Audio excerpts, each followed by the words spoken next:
Hallelujah. Hamad Nodikana. It's good to see you all. Welcome to our lunch hour service. Panapa chinenge chakati po, chinenge chaka herereka. And today on this service we have a special guest, Evangelist Damiano Chisale. He is going to minister to you. I want you to get ready. Prepare yourself for what the Lord is about to do in your life. Let us welcome our guest, our preacher, Evangelist Damiano Chisale. Evangelist Damiano Chisale, I welcome you. Welcome, Bishop. Welcome. Tinoda kutenda Mwari Manass nemukana watawana. Yes. Tinoda kutenda Jesu Manass nezuva ratawana. Praise the Lord. Can we have the reading of the word of God? Tiwane kuverenga shoko raMwari, tiitirwe zvakanaka. Toda kuverenga shoko raMwari. Tichawana shoko raMwari redu rezuva ranhasi. Yes. From the book of Acts. Tichawana shoko raMwari redu rezuva ranhasi. Praise the Lord. From the book of Acts. Mwari wekudenga vachitiitira zvakanaka.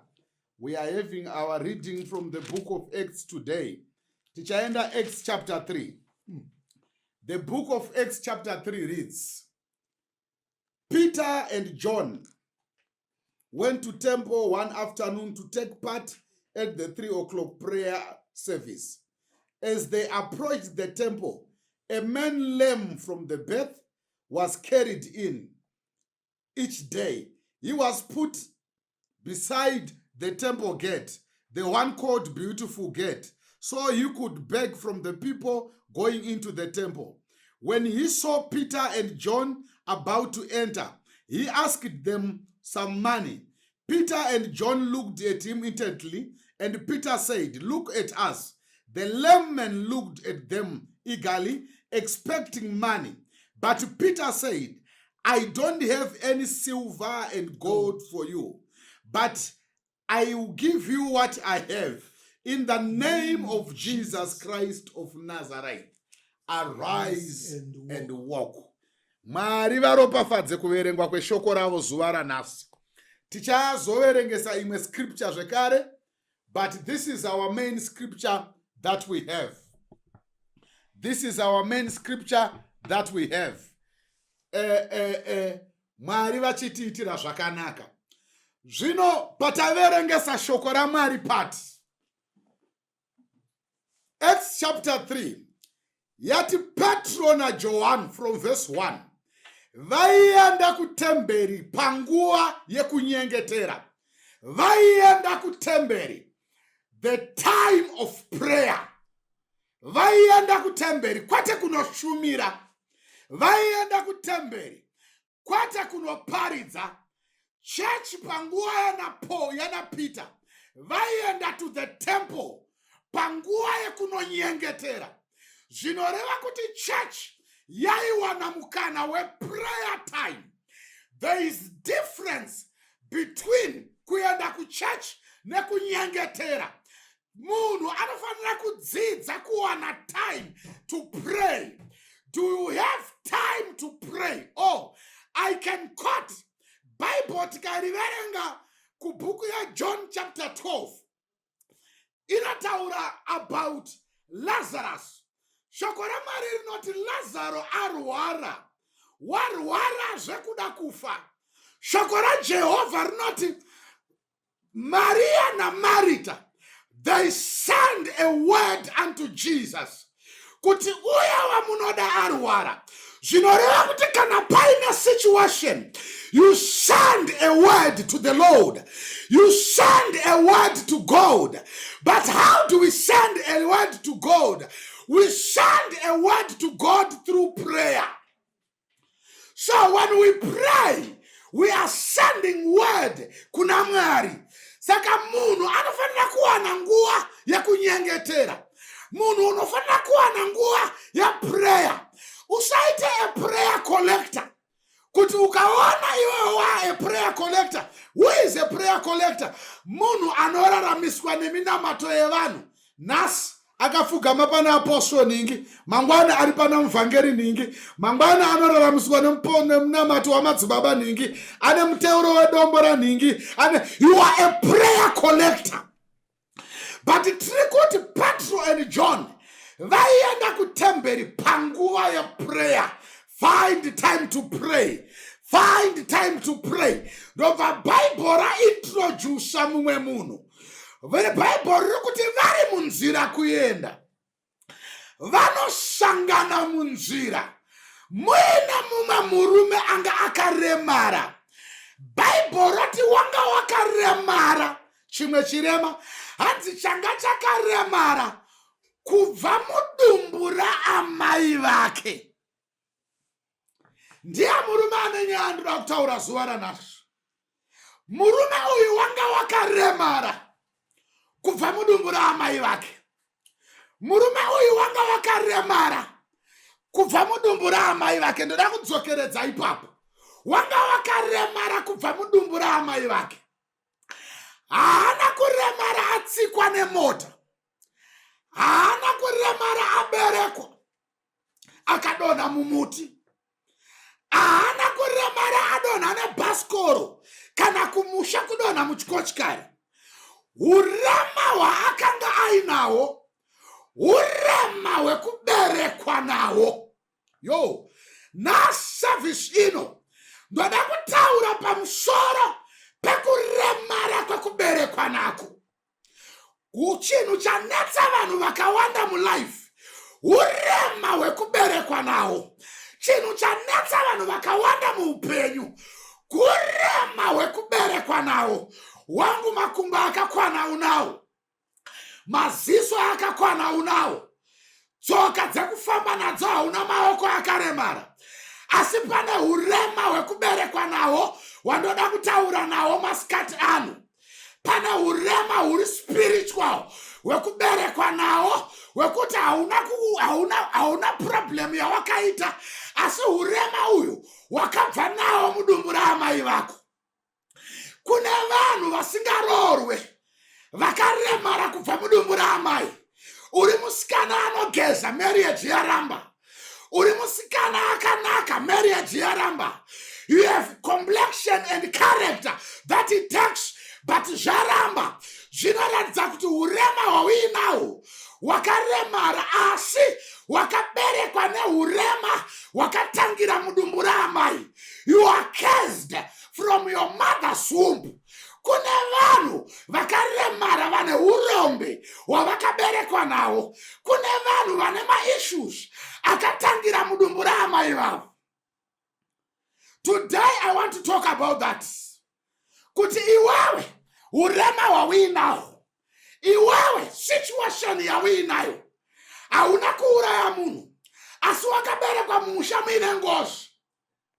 Zvoreva kuti wakaremara kubva mudumbu raamai vako. You are affected nezvinhu zvausina kutsvaka. You are affected nemhiko dzausina kutsvaka. Wakaberekwa mumusha makanga muine zvikwambo zvinokuita mukadzi wakaremara kubva mudumbu raamai. Wakaberekwa mumusha manga makaitwa mhiko dzevanhu vasingafanira kubudirira. You try so hard, but chawaburitsa hapana. Wakaremara kubva mudumbu raamai vako. Ndiri kuda munhu anoti akatarisa upenyu hwake anoti urema hwandiinawo uyu, situation yandiinayo iyi, handina here kuremara kubva mudumbu raamai.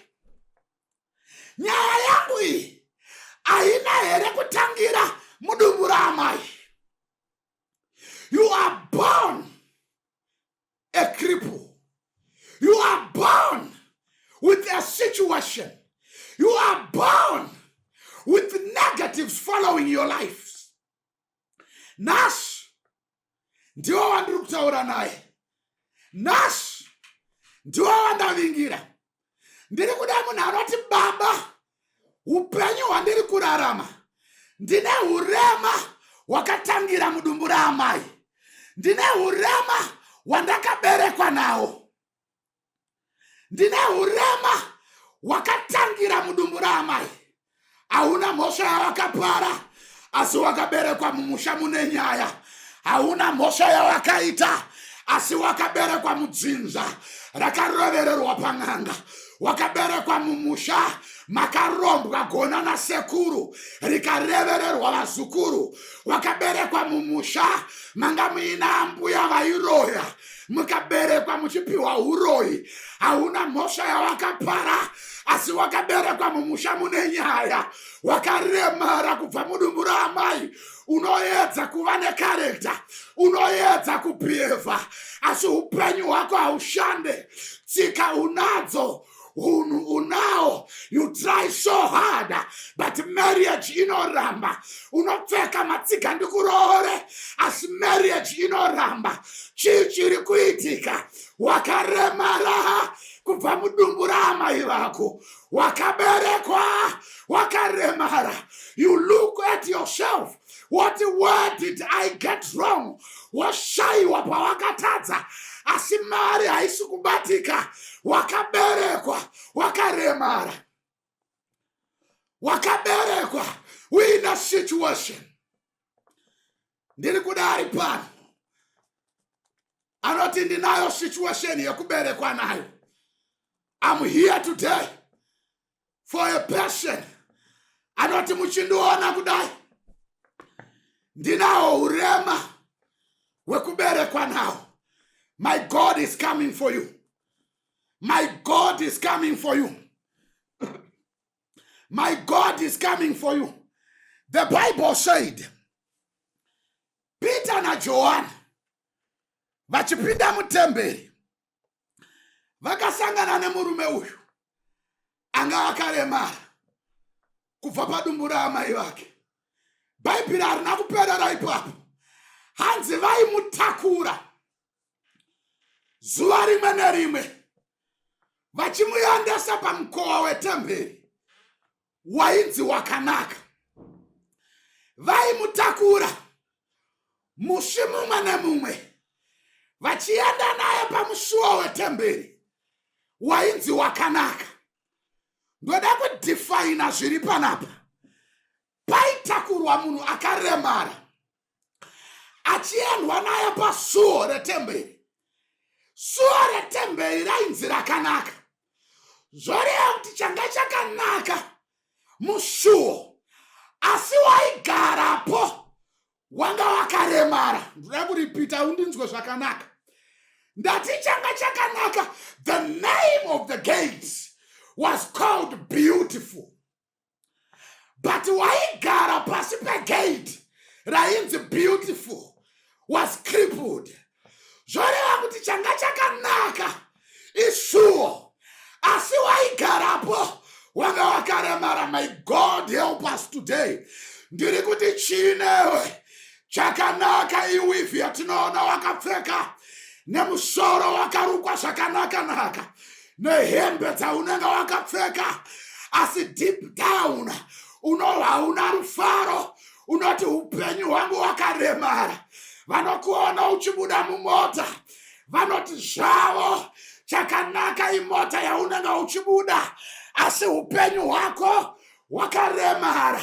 Chakanaka itai yaunenge wakasunga nesuti yaunenge wakapfeka asi life yaunorarama yakaremara. Chakanaka mubhedha waunorara.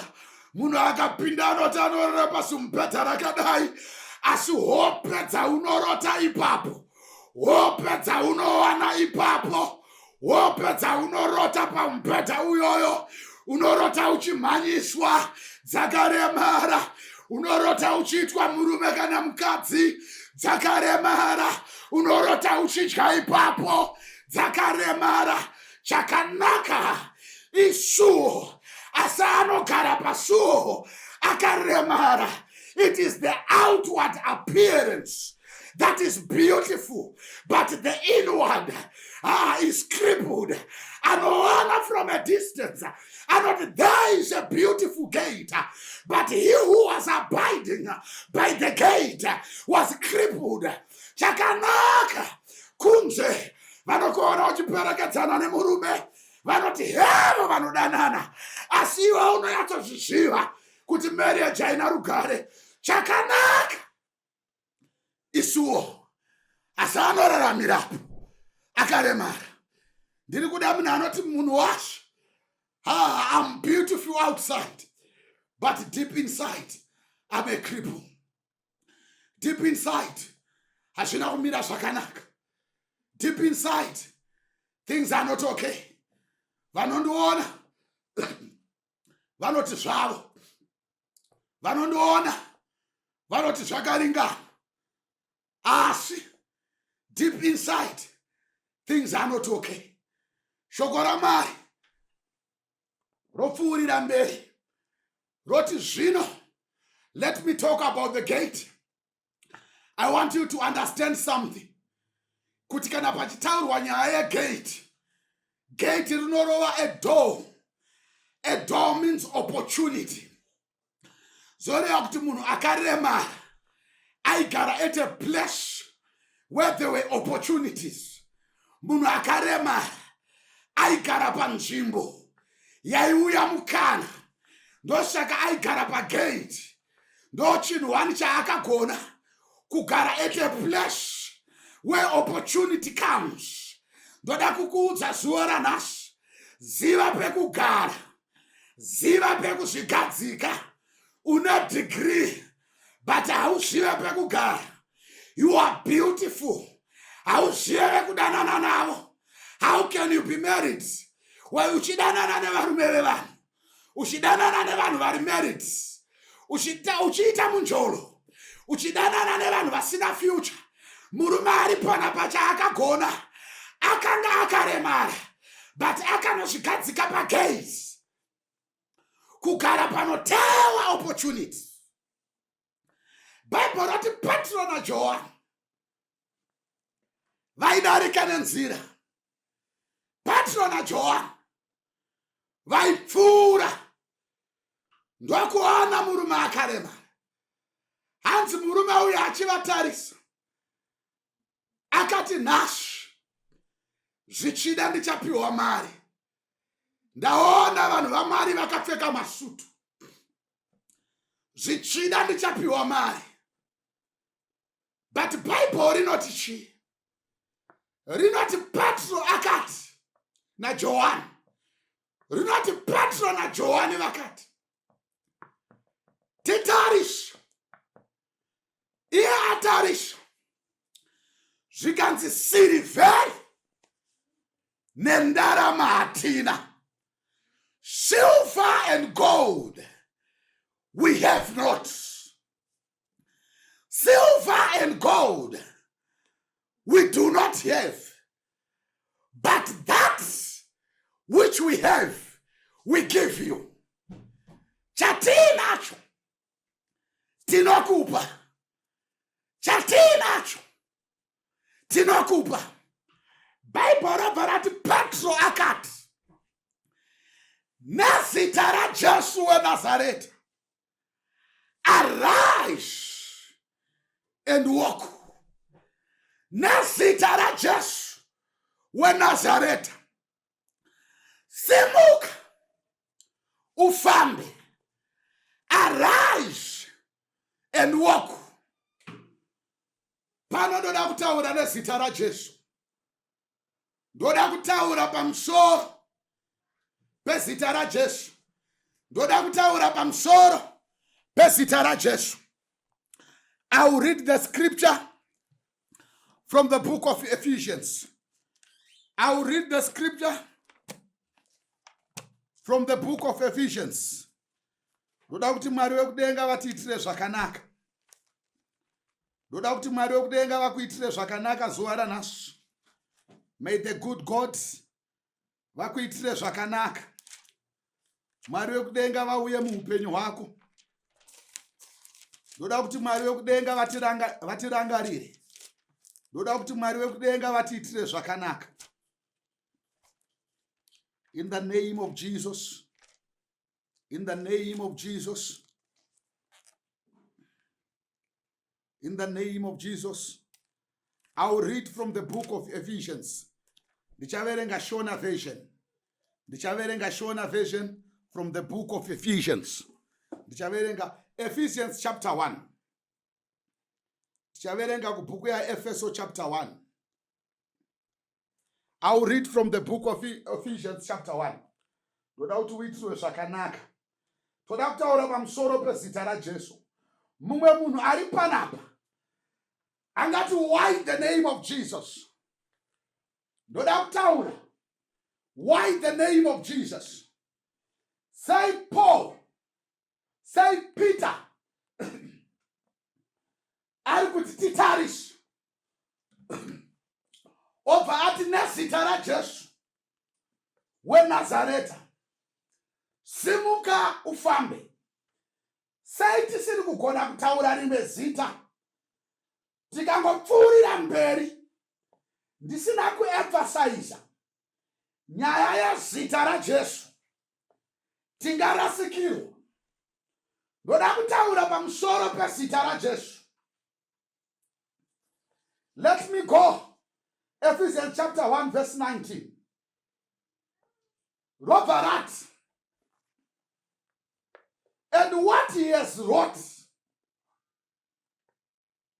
in Christ when he raised him from the dead, set him at his right hand in the heavenly places, far above principalities, powers, might, dominion, and every name that is named, not only in this world, but also the world to come. Mwari wekudenga varopafadze kuverengwa kwescripture yavo. Ndoda kubatsira vanonzwa Shona vanyatsonzwisisa kuverengwa kwescripture. Yobva yati raakabata muna Kristu achimumutsa kuvakafa nekumugarisa kurudyi rake kudenga, kumusoro kwose kwavabati nevakuru nevane simba nevane ushe nemazita ose angarehwa pasiri panyika ino basi asi nepanyika inozoteera. May the good Lord bless the reading of his word. Ndobva Paul naSilas vati nezita raJesu weNazareta, sumuka ufambe. Chiri chandiri kutaura pano, ndoda kutaura pamusoro pezita raJesu. Paul achinyora kuvaEfeso anobata Ishe Jesu, anoti zvavakafa vakamuka. Mwari ane basa raakabata muna Kristu Jesu. Ndobva shoko raMwari rati paakamuka kuvakafa achienda kudenga, hanzi Mwari vakamugamuchira, vakamugarisa kurudyi ravo, vakamugarisa kurudyi ravo kumusoro pamusoro. Ndobva shoko rati above all powers, above all principalities, above all dominion. When God raised him from the dead, vakamugarisa pamusoro pezvose. Ndobva Bible rati, and he gave him a name that is above every other name.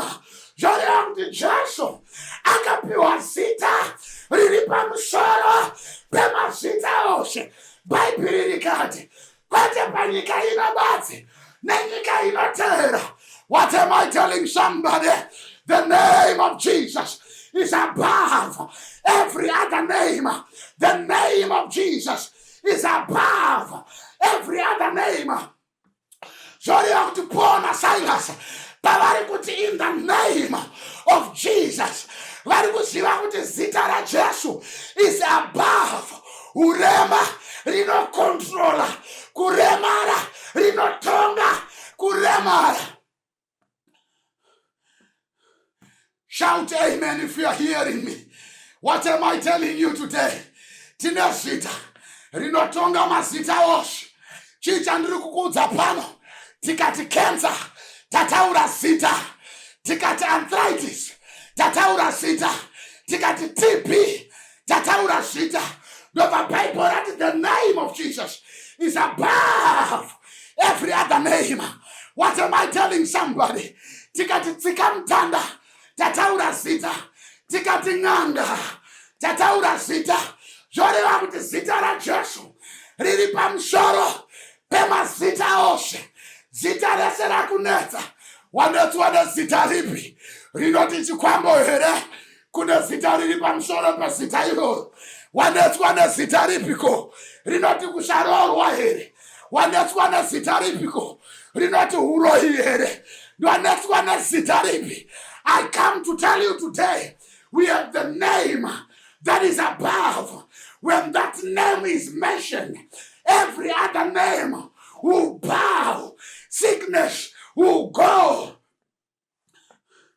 Petro na Joan vanotaura nechirema, vanoti sirivheri nendarama hatina, asi chatinacho tinokupa. As I conclude my scripture, as I come to conclusion of my word, pane pamwe panoita kunge Mwari wedu afanana namazita ose asi havana kufanana. I want to give you an example. In the Old Testament, Moses anotumwa naMwari, anoenda before Pharaoh, anoti ndatumwa naMwari atiburitsa vanhu kubva munyika yeutapwa. For you, Pharaoh, to believe that God has sent me, Moses akatora tsvimbo yake akaikandira pasi, ikashanduka, ikaita nyoka. Bible robva rati nen'angawo, the magicians vemuIjipita vakatorawo tsvimbo dzavo, vakakandira pasi, vadzikandira pasi, dzakachinja dzikaita nyoka. But I love this part. Inoti tsvimbo yaMozisi yanga yachinja kuita nyoka, yakatanga kumedza dzimwe nyoka dzese, kamedza nyoka dzen'anga, kamedza nyoka dzevaroyi. At the end of the day, pavakabuda ipapo, vamwe vakadzokera kumba vasina tsvimbo dzavo dzamedzwa dzese. Ndizvo zvandiri kutaura newe. Zita raJesu rinomedza mamwe mazita ose. Ndizvo zvandauya kuzokuudza zuva ranhasi, kuti zita raJesu riri above every other name. Patinoti nezita raJesu kenza inomedzwa, patinoti nezita raJesu kusharorwa kunomedza, patinoti in the name of Jesus urombe hunomedzwa. Mamhepo awakaberekwa nawo, unoshaya kuti ndiri kutadza papi, unoshayiwa hope kuchema kuti upenyu hwangu huri kukanganiswa papi, izvo wakaberekwa wakaremara. Asi ndauya kuzokuudza nhasi kuti sirivheri nendarama handina, asi chandiri nacho ndinokupa nezita raJesu. Enda unororwa nezita raJesu, enda unowana basa nezita raJesu, enda unobudirira nezita raJesu. Hapana nyaya yekurarwa nezvikwambo nezita raJesu. I break every system the devil has been using to connect you. Nezita raJesu, kana wailota uchimhanyiswa, it's broken today. Nezita raJesu, kana wailota uchirarwa nezvikwambo, it's broken. It's broken. It's broken. It's broken. No more. Nezita raJesu, nezita raJesu, nezita raJesu. I declare your marriage in the name of Jesus. I declare your marriage in the name of Jesus. I declare your business in the name of Jesus. I declare your success. Une CV, wakatarisana na interview.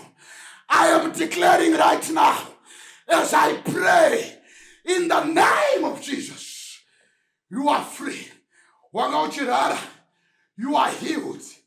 Wangauchagabasa, and all the one, in the name of Jesus, be blessed. Amen.